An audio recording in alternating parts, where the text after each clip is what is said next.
before we get started, welcome everybody. I would like to do our acknowledgement country. So we respectfully acknowledge the traditional owners of the land and where we meet today as the Gadigal people of the Eora Nation. We would like to pay our respects to the elders past, present and emerging. Okay, welcome everybody. This is, I think we were trying to work it out, this is our fourth Hospo Circle that we've done. This one is in partnership with ARCA. You're going to hear more from Wes as we go forward, the Australian Restaurant Cafe Association. What's brought us here today? I think there's three things that we're really looking for. We want to add value to you as audience members. We want to provide some insights. I say we. It's all in their hands. They're going to provide you insights. They're going to be very funny. They're going to add so much value. Is that right, guys? Yes.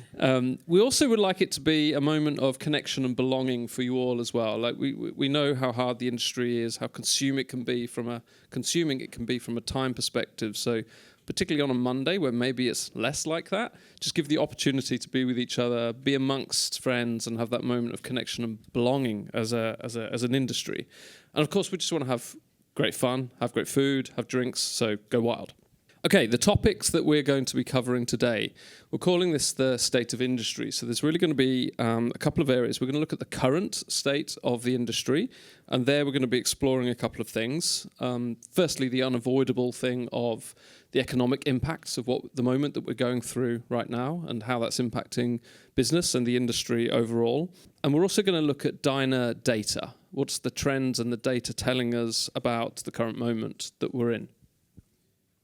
Then we're going to be looking and talking about the industry that we're moving into. What's the future hold for our industry? So we're going to talk about innovation. We're going to talk about fancy things like digital transformation, all of the things that matter greatly and are impacting our industry. And then also we're going to finish with some predictions, desires, that kind of thing for the future. What do we expect? There will be a Q&A at the end. We hope there'll be time for Q&A. Someone's got a timer on me to make sure that there'll be time for Q&A at the end.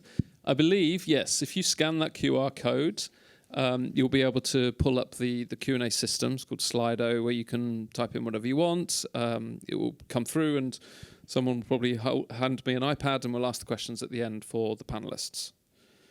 Okay, so on to the most important people here. Let's do the panelist introduction, and we'll do this like you can do it on your own.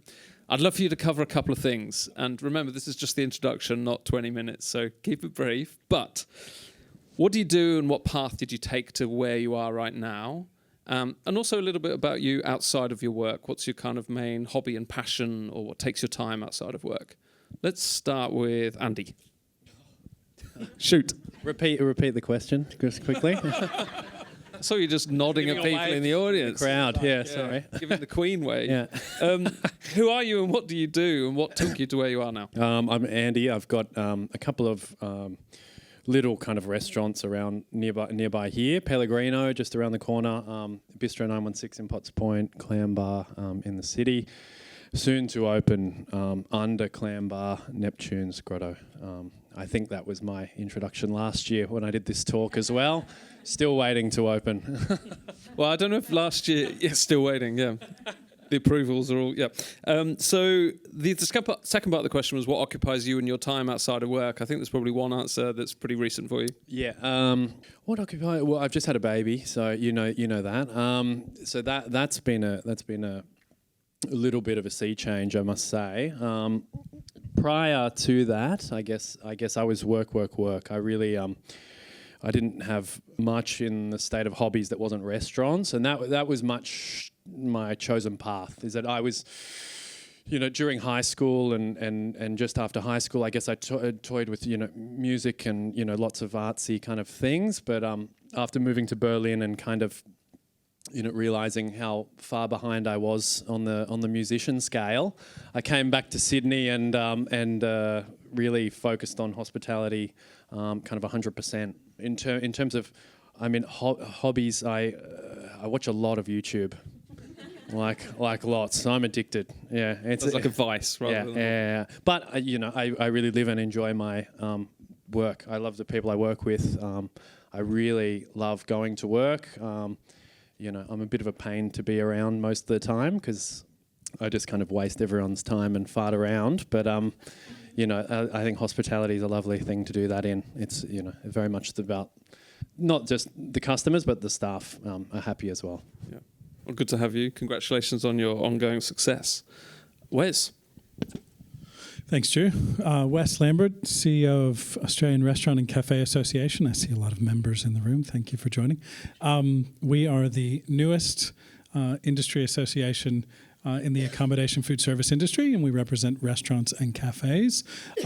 Slightly underrepresented group. There's 55,000 restaurants and cafes throughout Australia, and so we do the best we can to spend a lot of time in Parliament House in Canberra. I've been there for about 45 meetings in the past 5 weeks, and I've also met with almost every premier in the country and most of the tourism ministers. So they're embracing ARCA as the peak body for this segment, and that's very exciting. And we are just under 1,000 venues represented in 3.5 months. So that's pretty good when it comes to industry associations. Most of them are decades or hundreds of years old. So we're very proud, and thank you, OpenTable, for the invitation. Hobby, much like Andy here, my wife and I lost our minds, and we will have had 3 children in 4 years. So we have a 3-year-old, a 2-year-old, and one due on 12/12/24. So my hobbies are running around after children, cleaning out potties. That's my hobbies. Thanks, Wes. Great to have you here. Palissa? Hi, I'm Palissa, and I own some parts of Chattai and Boonlark Farm. And my restaurants are the ones that you bring your young children to, because we spend a lot of our time kind of tidying up after them too.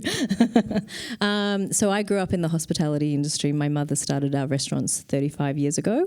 And 10 years ago, I opened Boonlark Farm, and that is up in Byron Bay, and that's a certified organic farm, which we provide all our vegetables with in the restaurants I operate. I came into this path partly because I grew up into it. It's osmosis, I suppose.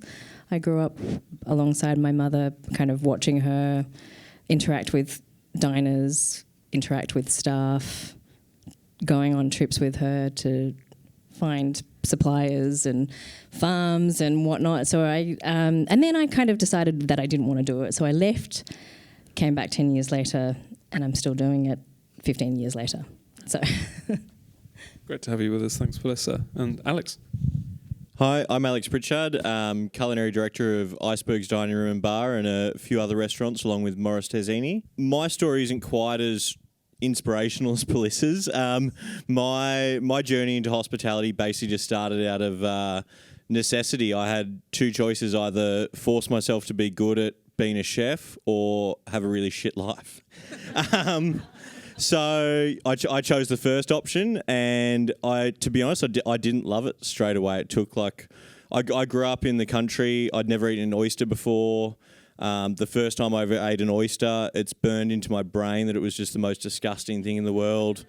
Now I love them, but yeah, look, to be honest, it took a few years until I somehow got passionate about it, and then it's just snowballed ever since. And I think that's one of the beauties of our industry, is that you can stumble into it and absolutely fall in love with it, and it takes over your entire life. You know, everyone's seen the waitress or the waiter or the bartender or the chef that's doing it as a part-time gig while they're in uni. And then to their entire family's dismay, they drop out of uni and take up a career in hospitality. And they're probably one of the most passionate and loving, giving people in the world about this industry. And yeah, I guess that's why I love it. Yeah. Awesome. Great to have you here. And congratulations on the Restaurant Bar of the Year announced, I believe, last week. Congratulations. Thank you. Yeah. Okay, let's talk about the current state of the industry. So we're going to start with the economic impact from a restaurant perspective. The last 4 years, probably mild to say that it's been up and down. I mean, you've got the pandemic, you've got the staff shortages that came off the back of that, border closures affecting tourism. Then you had revenge dining. There was a good moment there. There was 2 months where the world was on fire in a good way. That was great. And now we've got the cost of living pressures that's impacting nearly everybody. So recently published GDP data shows that the results are the worst set of results that there have been since 1992, I believe, excluding the COVID period. And recent industry reports show that 1 in 11 hospitality venues is under threat of failing in the next 12 months. So no one's immune. You've got cafes, hatted restaurants, long-standing icons. It's tough times, but let's chat. So, Palissa, you're going to unpack some of this with a simple starter question. How would you say throughout your pretty long and impressive career, how would you say the industry has changed, and what do you make of the current moment that we're in? Well, I do remember when my mother first opened her restaurant, being very young and driving around with her and just surveying what was around. Compared to then and now, the options are just enormous. So we didn't have a lot of ethnic restaurants in 1989 when my mother first opened her restaurant. Now you can't walk down the street without tripping over, I don't know, a Northern Chinese or Southern Thai or whatever. There are just the broad options there at, or I would say like, you know, a really good range, mid-price range of restaurants that really kind of didn't exist before. Before it was like either your fast convenience foods and your milk, you know, your dairy bars, or your high-end, like very, very high-end restaurants, and you know, Chinatown. And they were, you know, pretty much the RSLs. Now, I think the thing is the population has changed. The demographics of the population has changed. The way what diners expect is a lot more centred around convenience, centred around timeliness. No one's willing to wait anymore. They want everything at the touch of the screen. You know, like, and this is where I think OpenTable has been really great. And actually, we can see in real time with our bookings as the night progresses. Because unlike other restaurants, our service times, we actually keep our bookings open. Yeah, right. You just mentioned about the plethora of choice that there is out there right now. Does that density play into perhaps some of the challenges that are happening in the industry? It's just there's a lot more out there and the same number of customers. I think there's definitely more customers, or the demographic of spending customers, definitely. I don't necessarily see a problem in the competition. I think competition is actually a very healthy thing, but I don't like bad business, and I think maybe there's just a lot of potentially not so great operators. Yeah, we were talking before actually about the need for the industry as a whole to stimulate demand as well, because eating out is essentially a discretionary choice that a customer has to make, where they might be trading off going to the movies or going temper bowling or something. So I think there's more work to be done there to actually just increase, you know, the size of the pie overall. Andy, how do you reconcile the relative success that you've had? You've got expansion. I believe there was only one restaurant that Taylor Swift ate out when she came. How do you reconcile that with the moment that the industry is going through right now? Look, I mean, it looks very different from my perspective, I must say. Rapid expansion kind of wasn't any of the plan whatsoever. It was more a calculated choice, you know. We actually... Some of you may know is that our first restaurant bistro actually, unfortunately, the building is being demolished, or developed. So we will have to shut that soon. That was the catalyst for us to get a second lease so quickly. So from that, the second lease, we looked at 2 different restaurants. Pellegrino ended up being our second restaurant, but in the scheme of things, we were offered the former Bridge Room site, you know, 6 months after we'd opened Pellegrino, and that was kind of too much of a beauty to be missed, really. I must say is that I'm super hesitant, especially we opened it, you know, me and my business partners, Mikey and Dan, essentially had big jobs pre-COVID, lost them during COVID, and then decided to open our own thing in the thick of it because we were hell-bent on opening a restaurant. It was kind of the silliest decision and the best one we'd ever made in hindsight. If you could look at it logically, it is the worst time to open a restaurant, but we were one of the only ones that did at that time. So it, you know, we ended up getting a lot more attention than many others kind of did. I'm generally a pessimist, and I must say, like, you know, I really think through every opening, and it has to be a very particularly good space that we're taking that I can kind of justify for the long term for me to even really think about it. So, it's not like we're hell bent on expanding through this. It's been very calculated, and there's been a lot of arguments as to kind of whether we should or shouldn't. And we've ended up thinking that if there is a slowdown in the short term or mid term, that hopefully these spaces will be special enough that we can ride it out, through the ebbs and flows of an economic cycle, really. I think that reflects back what you're saying. There's no room for bad business, like you being very calculated about what you're doing. Wes, you mentioned that you're spending a lot of time with key industry stakeholders, people that matter. From those conversations that you're having and the kind of metrics that you're getting your eyes on, what's that telling you about the moment that we're in as an industry right now with demand? Great question. So according to the ABS, we have had a flat industry since April of 2023. Now, for many of you, you might not have felt exactly that cycle so far, but on average around Australia, the monthly revenues have been the same now for about a year and a half. So it's really flat. And this might sound crazy, but 2019 to today, revenues in our segment are up 39.4%. Now, all of you will say, I'm not making 39.4% more in money. It's menu price inflation. So in those 5 years, businesses have had to put their menu prices up just to make the same profit margin that they made in 2019, on average. Certainly the CBDs are different than the fringe, are different than the suburban and regional areas.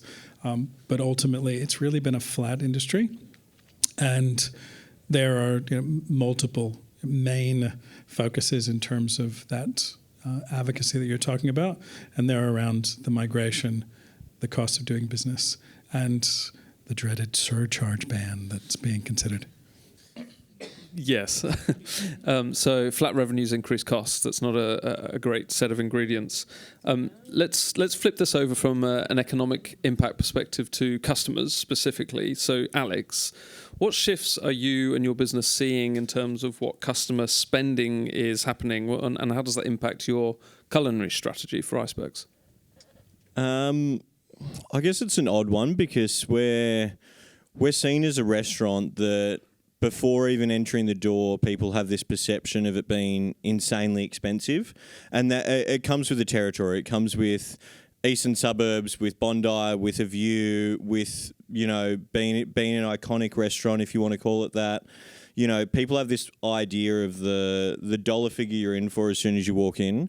What they don't realise is there's also a whole nother part to icebergs that's separate to the dining room. It's the bar there. And it's interesting for me seeing that, and I only recently looked at it because the RSL downstairs closed down for renovations. And just before they closed, I checked out their menu price, and they're actually more expensive for a burger and a beer downstairs than we are in the bar upstairs that just won an award. And I go, how's that possible? But I see every single weekend they have a lineup out the door of people begging to go down there and smash a beer and a burger. It's definitely not because the burger's better. It's definitely not because they haven't cleaned their beer lines in 3 months. It's definitely not better service. So I'm going, what is it? And it's customer perception of value. And it's a fascinating thing for me to try and wrap my head around and try and figure out, how do you crack that when the numbers don't lie, but the perception's still there? How do we change that? Like, pardon? No gloves, definitely not. White tablecloths only during winter, and that's only in the dining room, not the bar. Yeah, so yeah, exactly. There we go. That's part of it. Same uniform. Like the bar staff are still wearing bow ties. Maybe I should get them to walk around in thongs and boardies. Who knows? It might help change the perception. But yeah. Yeah, so as soon as you walk into reception, if you just say to the receptionist that greets you and says, hi, I'm here for the bar, they'll walk you straight through to the left to the bar. Yeah.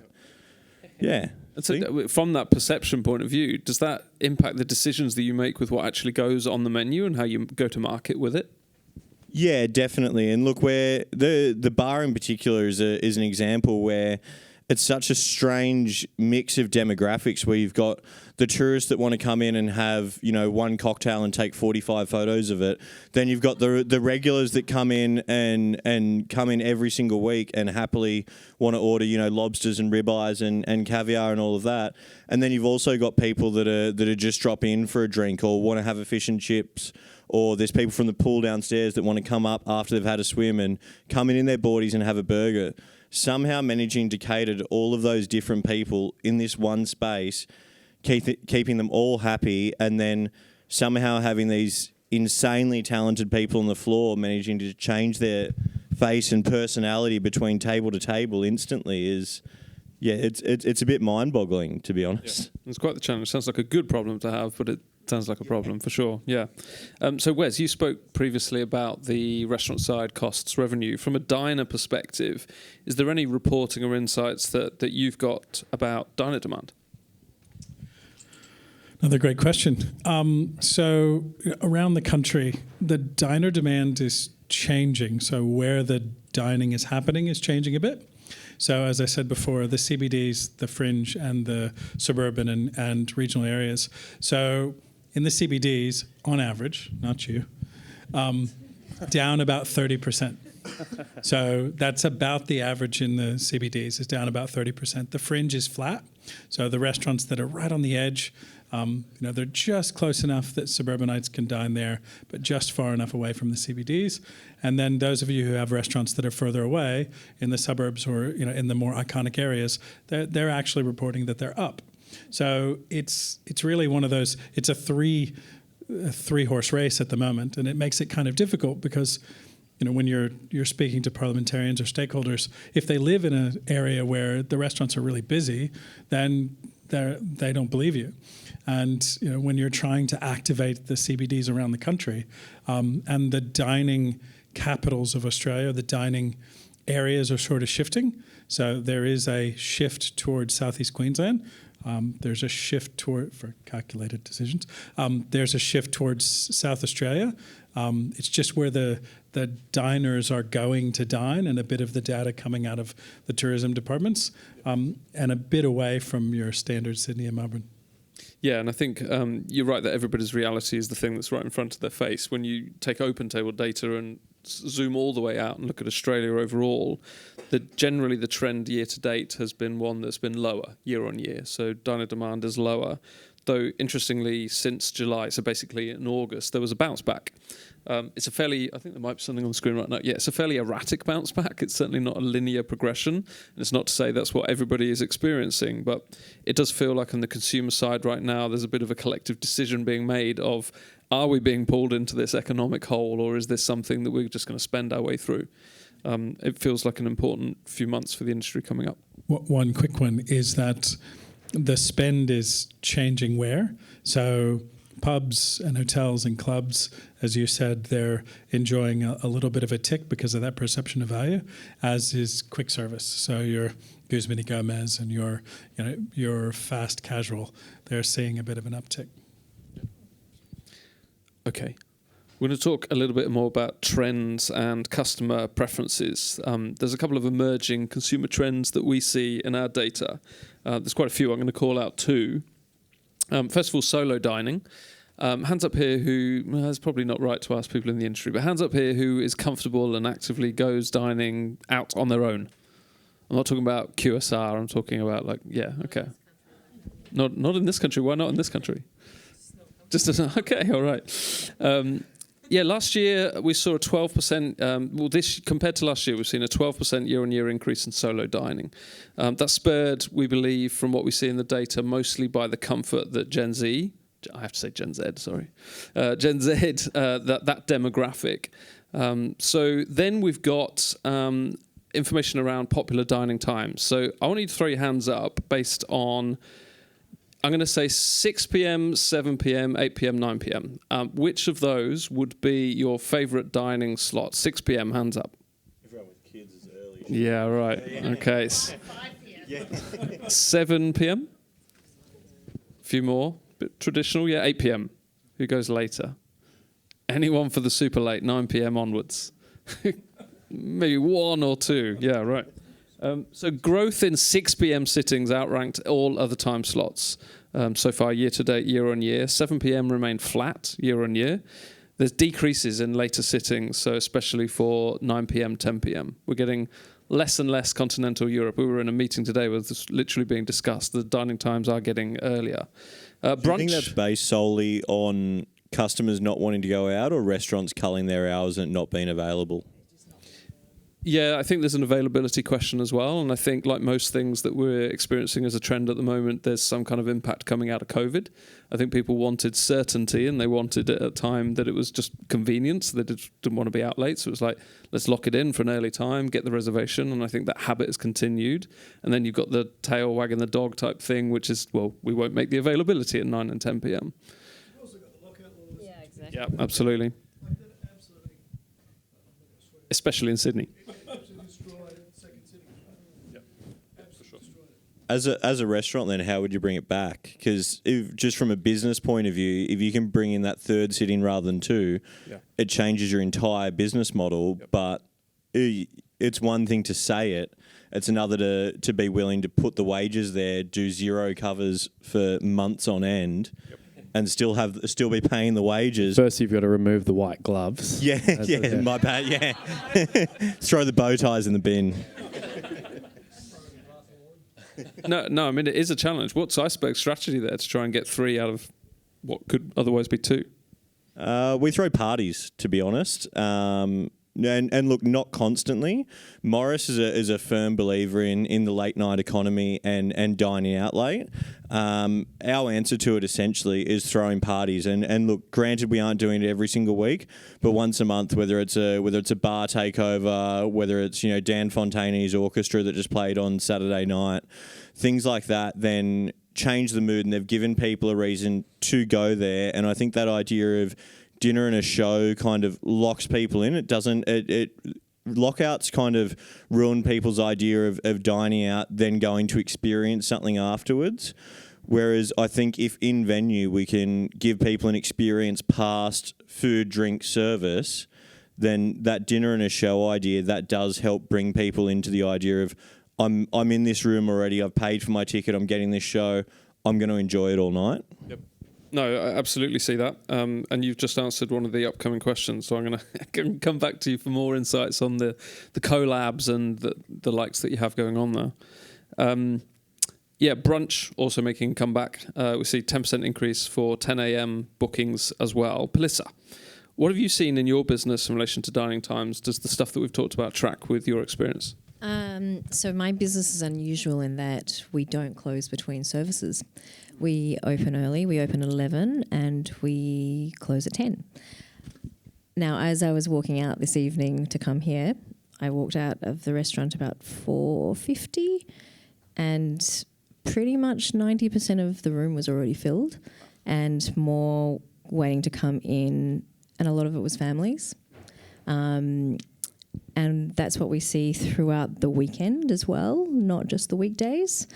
So look, we're in multiple venues around the CBD and Chatswood and Neutral Bay.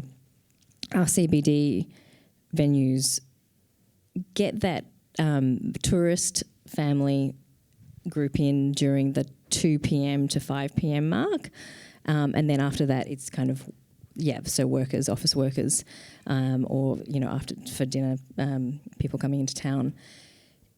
It is unusual because, we are able to rotate our staff so that, during those times when it's not busy, we can get them to help prep or whatever. It's really really working your roster to suit your business.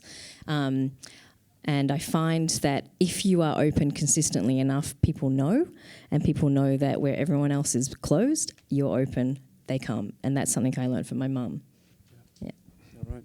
Can I add something? And I didn't want to be the bad guy on stage, Pelissa, but do it. I, as many young hospitality workers, not now but formerly, kind of grew up in my formative years finishing work and going to Chat Thai. Now, post-COVID, your hours changed. Oh, can I just say, I think you're thinking about the wrong venue. I don't want to be the bad guy here. I said I didn't want to be the bad guy. No, you're talking about the wrong bad guy, because actually that's not my venue. Okay. The one that you're thinking of down at Haymarket. Yeah, so don't go that one. All right. It's literally a different chat time. I'm in the middle of this.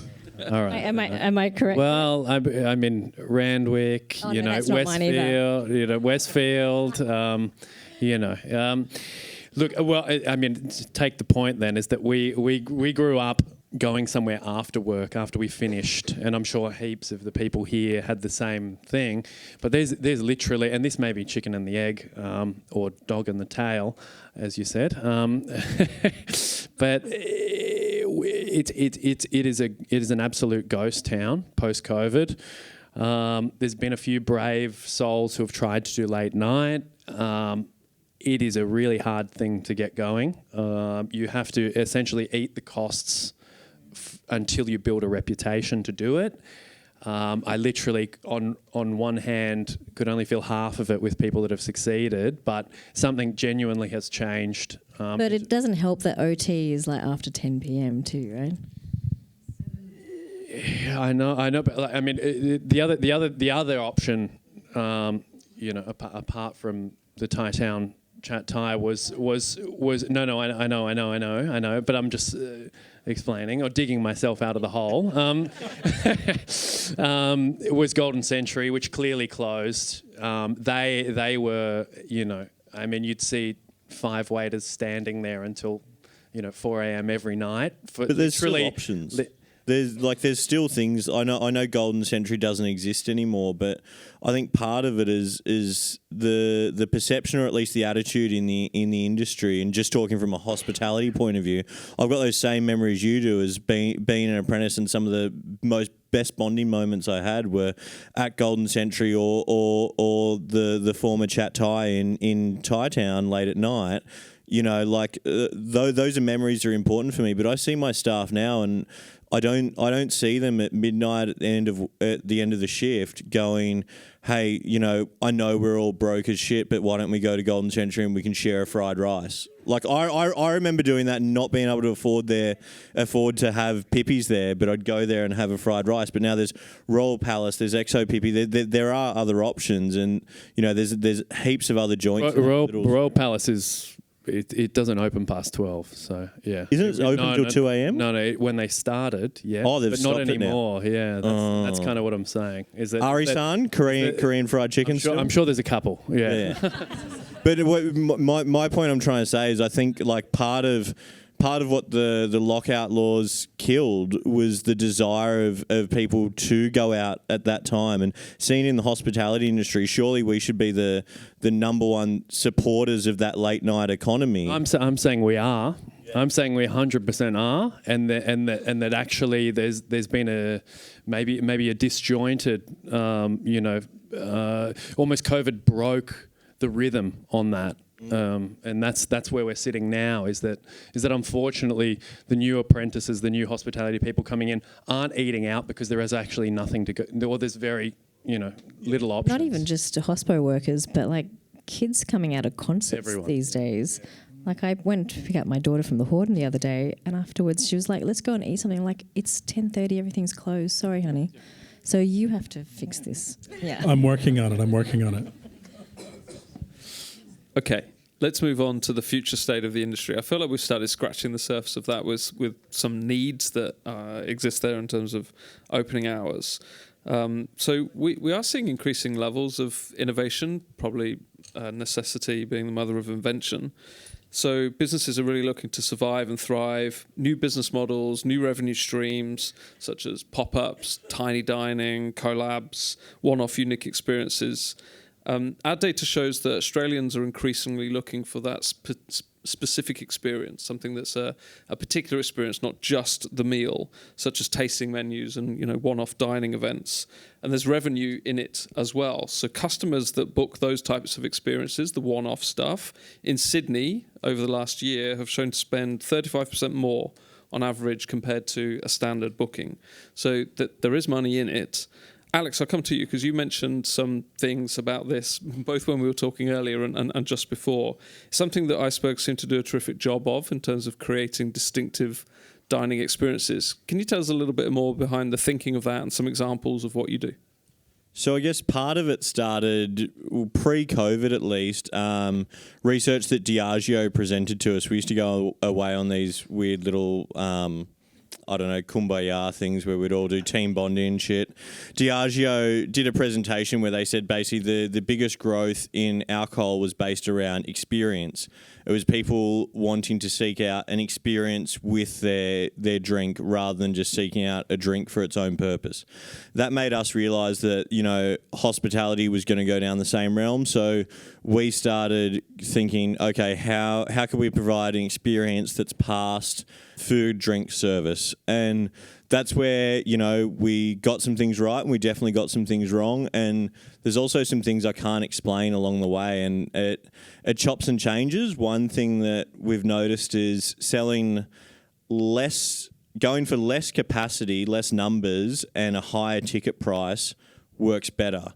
And there's also weird things that give customers a perception of value. So as an example, Hiroyuki Sato. Sato-san was the youngest chef in Japan to get 3 Michelin stars. We brought him over to do 3 lunches and 3 dinners at Icebergs, 10 people per dinner, $1,000 a head. Like more spend per head than I think everyone in this room, including myself, has ever gotten. And one weird thing that was feedback from every single person that came that they said was incredible value was sending a town car to pick them up. I mean, in terms of that ticket price, it was like $90 or something was what it cost us. But and these people could get an Uber for the same price. But the idea that someone had booked a car to show up at their house for them at the time, to get them to the restaurant on time, that gave them this perception that $1,000, in their mind, that was $500, wasn't $90. And it was really, really interesting seeing people's perception of that one part of this experience that didn't even happen in the dining room as being the best value of the whole thing. And at the same time, we'd struggle to sell, $90 a head events for 200 people. But, we sold out of 6 sittings of $1,000 a head. The maths on it tells us that doing higher capacity and lower capacity, higher spend and a more tailored experience works better for us. Yeah, it kind of shows that hospitality is still commerce, and commerce is still a lot of psychology. There's some really interesting learnings there from what customer perception. Yeah, the other part of it is also a thing you can't normally get, like the bar takeovers we've been doing in the bar. The idea of the maybe semi guys or the Centro guys or Earl's Juke Joint taking over the bar at Icebergs is something that wouldn't typically exist. You have these incredible bars that all have their own vibes, but bringing them on top of the ocean and bringing elements of Iceberg service to it is something that wouldn't normally exist. So we find they then fill up and people like it as a point of difference. The maybe semi guys then get everyone up dancing on tables and setting the room on fire and setting off fire alarms, which wasn't great. The fire afterwards wasn't amazing, but everyone that came had a phenomenal time. It's something that it's not easily repeatable. Absolutely. Palissa, as you see the industry evolving, what future trends do you think that we might see in terms of dining models and experiences, and how might restaurants prepare for those type of changes? Just to go back on what Alex is saying, the more I sit in between these guys, I really do think there's a 2-speed economy happening in Sydney and probably the rest of the world too. So personally to our experience at Chat Thai, integrating the farm into our story, into our advertising and our basically the backbone of what we do and our ethos has really, I think, been something attractive to our diners.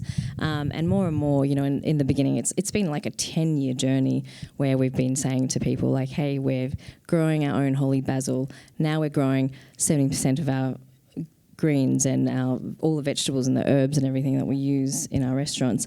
It's starting to click, and I think people are starting to see value in that. And the trends that we often, we're seeing in the media is veganism, plant-based foods, which I don't necessarily wholly agree with, but I think, people are more open to choosing a more sustainable choice. If given the choice, they would choose that. However, it's still based on the dollars. It's a dollar value thing. And if you're going to make those choices every day, it's it has to be economic for the diner. So that's how we bring it into our business model. But it's sometimes it's like banging your head on a brick wall coming from the Thai food space and being in that realm where everyone is expected to be a certain price point, use not so great ingredients, but be at that price point and never come out of it. I don't think we sit in that price point. However, we often get people complaining that we're expensive, and we are by no means $1,000 ahead. I've spent $1,000 on your lab over the years. But that's over like 30 years. Actually, I'll stay with you, Palissa, because we'll move on to digital transformation. There's obviously a lot of technology that's coming more and more into restaurants. Restaurants are full of tech these days, front of house, back of house, AI is coming in as well. I was actually interested in asking from the farm and the sustainability perspective, how, if at all, tech is playing a role in the progression that you're seeing in that space. Oh, definitely. So we've integrated Klaviyo, OpenTable, and Lightspeed into our business, and we use that on a daily basis. So that is definitely an aid to help us monitor stocks. Basically, all our POS systems, seeing what's trending, what's happening in our sales week to week, year on year. Our booking systems are a lot more efficient because of OpenTable. We can see in real time what's happening. And as I said in the beginning, having those bookings available during the service actually helps those people who walk into our restaurants see a massive queue and quickly become really savvy and book something on OpenTable and go, hey, look, I've got a booking. Yeah, right. Andy, how do you think businesses should go about weighing the cost of implementing whatever tech that is they're looking at with the cost? Like, you've got long-term likely benefits, but there is still a cost. What should you be thinking about there as a business? Limit it as much as possible. Yeah, I feel like your product and staff will do pretty much all the work. It's really a double-edged sword as to what technology. I feel like it goes in trends with multiple restaurants. Is that when everyone's picking up a booking system, more restaurants tend to do it, and vice versa. I tell you, OpenTable would not be as popular, if more restaurants were just using the old bookings diary. Like, I've seen the switch between all of them, and I've seen people hold on to that old, bookings diary for as long as possible. But having a little dip in business is one reason to switch in many regards. So it generally comes down to what's essential and what do you think will help, in a time of need with technology generally. Yeah. Yeah, right. At the extreme end, it's not really, AI is not extreme anymore. It's becoming pretty normal and more prevalent. But whereas I'm interested from the perspective of, as AI is becoming more prevalent and you're overseeing and seeing everything that you see in the industry right now, how far do you think AI is going to go? Do you think there's any risk that it's going to start genuinely replacing human roles, or is it an integration piece? Well, I always say this, and some of you have heard me, that hospitality is a foundation industry. So it takes a lot of human power to make it work. And I was recently in San Francisco. You've seen it, the coffee robot that's making the coffee, and it takes about 15 minutes to make one coffee. So look, I know but it's a great spectacle. Standard. It's entertainment. What I would say is artificial intelligence can help you to make your business more efficient.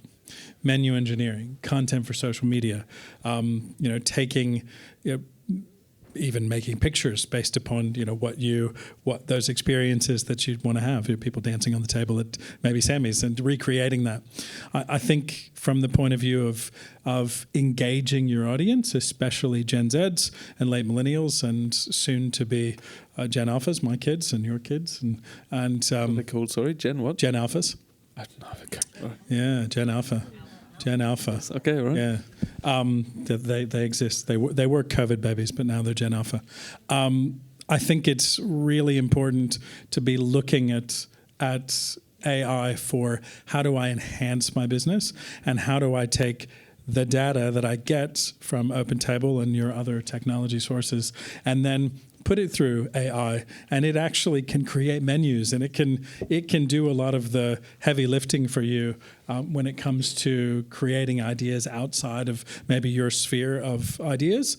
It works really well for that. So They all suck, actually. I've tried. With the current version, I mean, I'm sure it'll change. So you've gone from bad guy to Luddite over here. He's already Menu tried. ideas, Neptune's, Grotto. Yeah. I'm not going to lie. When if you just AI Google first it. came out, I did type into it, write Italian 2-hat restaurant Bondi menu, and it sucked. And I've never felt so Terrible, secure in yeah. my employment. You got a long way to go. So, Yeah. so it's garbage in, garbage out, right? You ask AI a question without data, and it will give you an answer that's based upon He's its own. calling your question. It gives you an answer. So It's no, not you a need good one. you have to drop in. You have to give it the prompts, and it's actually learning the prompts is the new. that's good. When you said, is it going to replace humans? You can Well, now get a degree in AI prompts. So it's really about asking it the right questions and dropping in the data you need, and then it creates things based upon the data you give it. So overall, we're talking about looking to use it to enhance your business, not to run your business. There's a big difference. Okay, all right. Before we go to questions, I want to do a quick down the line for anyone that might be in the room that's perhaps a little more emerging in hospitality. You've all been successful in your careers so far. What's one piece of advice you would give to emerging restaurateurs just starting out? Me? Alex, go first. We'll go down the line. Go regional and buy your site outright. I think the future of dining in Australia is regional dining. Someone from regional. Bone's open. Yeah, Van Bones. I'm stuck in the South Coast. I'm never leaving. Good one, Pelissa. I would say embrace the technology. Yeah, I would say embrace technology and see how it can help you, because this is the world we're living in now, and there's no point trying to reel it back because it's not coming back.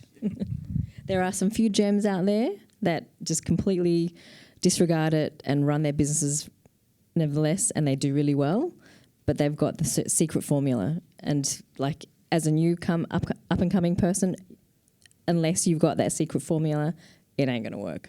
Okay. Yeah. Yeah. Wes? When you're making your first business plans to determine whether or not a space is a good space or a concept's a good concept, don't forget to include your admin or HR costs. A lot of businesses just leave out the cost of doing business, and it ends up biting them in the bum later. Yeah, right. Andy?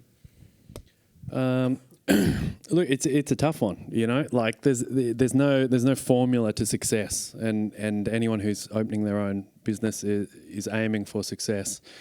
I'd say there's a lot of opportunities where you work for someone, and you know, essentially put as much effort. Is somewhat of a practice round, you know, and you know if you're operating a business for someone else, then eventually you'll take the leap on your own, and that's a good indicator. Many people don't know that, but you know, as much as you do for someone else's company, you can do for your own. But it's really you know, it's a really slog, and there's many different ways to the end of the rainbow in some sense. There's really there's not a singular goal. There's not one thing I can give. I've met many talented people who were too good for the people they worked for, and many who learnt everything from the people they worked for. Both found success, and you know, I really find you've got to find your own way and just understand. You know, is that you're attracted. Everything's from the customer's perspective, really, and you've just got to take your, you know, you've got to roll the dice in one direction. Good stuff. Thanks very much, everybody. We've got a couple of questions and a few... 9 minutes. We've got plenty of time. Okay, so we've got a question here from Bav. What are the trends that you... Anyone can take this. What are the trends that you see with the younger generation and going out, and how do you plan to bring them in again? I don't know if I just found out actually recently that we've got a dessert that's quite famous on TikTok, and I don't have TikTok, but I would have said that TikTok was probably the way to do it. And if you're saying that young people aren't going out now, and TikTok isn't the answer, then I don't have the correct answer written here. This is not. This is Multiple choice. It's your thought. I think capture their memory when they're young. Like we've got people that have come in for birthdays and seen their parents have anniversaries and stuff in the restaurant, who've then come in for their first date, who've then asked to come in for their graduation, things like that. So I think it's about not focusing on when they're the ones spending the money, but remembering that children are eventually going to be your next clientele. All right, nice. I think. Did you have an answer in the corner here? Yeah, go for it. Can someone get a mic to her, maybe? Okay. No, you're okay. Go on. Yep. I've just come from just over a decade running venues across Asia, primarily. I've just come from running a decade across Asia, so mostly India and China. Sorry. And one of the things I've noticed on my return about the disengagement of Gen Z into hospitality is something that China does particularly well, which is a combination of embracing technology to create personalized experience for Gen Z, because they all want their "it's about me" moment. So what I found really beneficial is you were saying about your dessert on TikTok, but creating moments like that capture who they are. So a really, really simple example, that we used in one of our venues in China was we had a bunch of... Do you remember the really old school cocktails that had egg white foam before, before we used chickpea aquafaba, thank you. And, you got that nice, really beautiful white thing, and you'd take a stencil and you'd carve it out painstakingly with a knife or whatever, and you'd pop some cinnamon on it and it created a nice little pattern, right? We got a 3D printer in the venue, and you could put in a picture that you wanted. We'd put that on top of the cocktail, whatever you wanted, you print it out onto the top of their cocktail. The cost of that per cocktail added 4 cents. But that went viral across China because it was that personalization for them. It sounds complicated, but it's things like that embracing the technology, I think, in a way that I certainly don't. My goddaughter puts me to shame on a daily basis. But just food for thought. I love that. Yeah, so it's like adding on to capture the memories is capture imagination as well. Fantastic. Okay, we've got a question from Sinead. Is there data from other cities? I'll go for you first, Wes. Put you on the spot here. Is there data from other cities? No, there's more. Is there data from other cities apart from Sydney where lockout laws did not happen about late night opening? Is it better elsewhere? The nightlife past 10 p.m. outside of Sydney still exists. So there are plenty of late night venues to have meals of all kinds in Melbourne, in Hobart, in Brisbane, in Adelaide, in Perth, and I think it was, unfortunately, Sydney really hampered itself, and ultimately the data says that the lockout laws caused us to dine at 5, 7, and 8:30 in Sydney, and it really hasn't changed in a while. Question from Dimitri for Pelissa. What's the one piece of advice that you've learned in business from your mum that you still use today? Be consistent. Yeah, and this goes back to what I said about our opening times and opening 7 days a week. We do a 7-day trade. We open at 10. So we open at 11. We close at 10. Having that consistency, your customer always knows you're there, and so when they look around, everyone else is closed, you're still a good viable option. Also, looking for venues, I would say negotiate your rent really, really well. And negotiate whatever turnover rent you need to have as low as possible. Treat your staff really well and feed them. And I've said this before, you don't understand the power of a good family meal. For the culture of your business. Sage words to finish us off. So all that's left for me is to thank you very much. Could we get a round of applause for the panel?